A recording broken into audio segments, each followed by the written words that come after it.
Bharatiya Janata party ने कोलकाता की एक अदालत द्वारा आरजीकर बलात्कार और हत्या मामले में दोषी को उम्र कैद की सजा सुनाए जाने की आलोचना की। कहा, इसे न्याय का मजाक कहा जाए तो ठीक है। पार्टी ने कहा कि न्याय न केवल किया जाना चाहिए बल्कि होते हुए दिखना भी चाहिए। बीजेपी के सूचना और प्रौद्योगिकी विभाग के प्रमुख और पश्चिम बंगाल के लिए पार्टी के संगठनात्मक सह प्रभारी अमित मालवीय ने फैसले के खिलाफ अपील करने और जांच एजेंसियों से कथित तौर पर सबूत नष्ट करने के लिए कोलकाता के तत्कालीन आयुक्त और राज्य की मुख्यमंत्री ममता बनर्जी की भूमिका की जांच करने की मांग की है। उन्होंने एक्स पर एक पोस्ट में कहा है, आरजीकर बलात्कार और हत्या मामले में आरोपी संजय रॉय के लिए आजीवन कारावास और 50,000 रुपए का जुर्माना न्याय का उपहास है। फैसले के खिलाफ अपील होनी चाहिए। उन्होंने कहा, पश्चिम बंगाल की मुख्यमंत्री ममता बनर्जी को अपराधी को बचाना बंद कर देना चाहिए। इसी के साथ ही एजेंसियों को सबूतों को नष्ट करने में कोलकाता के तत्कालीन आयुक्त और मुख्यमंत्री की भूमिका की भी जांच होनी चाहिए। इस तरीके के सवाल लगातार उठ रहे हैं कि क्यों आखिरकार संजय रॉय को फांसी की सजा नहीं सुनाई गई।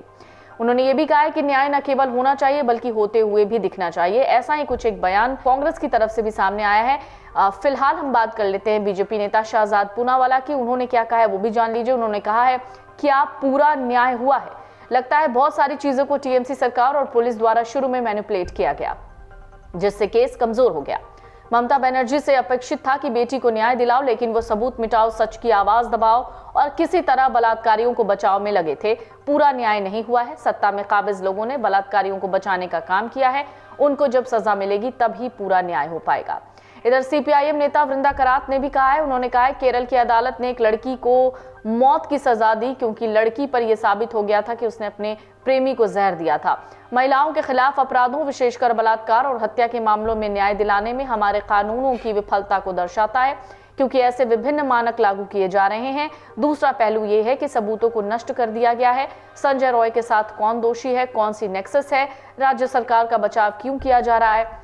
आरजीकर मामले में हर चरण और स्तर पर हम न्याय देख रहे हैं और जिस तरह से उन्होंने इस मामले के तथ्यों को छुपाने की कोशिश की, उसकी मुख्य जवाबदेही राज्य सरकार की होनी चाहिए। और अभी कांग्रेस के जो नेता हैं सलमान खुर्शीद, उन्होंने भी एक बयान दिया। उन्होंने आरजीकर बलात्कार हत्या मामले में दोषी संजय रॉय को आजीवन कारावास की सजा सुनाए जाने पर कहा है कि इतनी तीव्र गति के साथ इस केस में जांच हुई, इसके बाद भी ये मामला अदालत में गया। अदालत ने इतनी जल्दी सभी बातें सुनकर अपना फैसला दे दिया। ये एक अच्छा और गंभीर फैसला है। इस फैसले का स्वागत होना चाहिए। मैं कानून से संबंधित व्यक्ति हूँ। कानून में किसी को फांसी कब और कैसे दी जाए, इस पर बहुत विचार होता है। पश्चिम बंगाल की राजधानी कोलकाता स्थित सरकारी आरजीकर अस्पताल में पिछले साल अगस्त में एक महिला डॉक्टर की रेप के बाद हत्या कर दी गई थी, जिसमें मुख्य आरोपी संजय रॉय था, जिसे बाद में दोषी करार दिया गया। सियालदह की अदालत ने सोमवार को उसे आजीवन कारावास की सजा सुनाई। अब उम्र भर संजय रॉय जेल में रहेगा। सियालदह के अतिरिक्त जिला एवं सत्र न्यायाधीश अनिर्बान दास की अदालत ने शनिवार को रॉय को पिछले वर्ष 9 अगस्त को अस्पताल में ट्रेनी डॉक्टर के खिलाफ हुए जघन्य अपराध के मामले में दोषी ठहराया था। इस घटना के बाद पूरे देश में अभूतपूर्व और लंबे समय तक विरोध प्रदर्शन हुए थे। उसके बाद 20 तारीख को सियालदह कोर्ट ने, यानी कल ही सियालदह कोर्ट ने संजय रॉय को उम्र कैद की सजा सुनाई है। संजय रॉय की बहन का भी बयान सामने आया, जब उनसे पूछा गया कि क्या उनका परिवार हाई कोर्ट जाएगा, इस फैसले के खिलाफ क्या अपील दायर करेगा। इस पर पूजा रॉय, जो संजय रॉय की बहन है, उन्होंने दुखी मन से जवाब दिया। उन्होंने कहा, मैं न्याय मांगने किसी अदालत में नहीं जाऊंगी, लेकिन इतना आप मान लीजिए कि संजय इस घटना में अकेला नहीं है। मैं बार बार यही बात क्यों कह रही हूं, इस बारे में आपको गौर करना होगा। अकेले मेरे कहने पर कुछ नहीं होता, पूरी दुनिया यही कह रही है। मीडिया को पूरी सच्चाई दुनिया के सामने लानी चाहिए।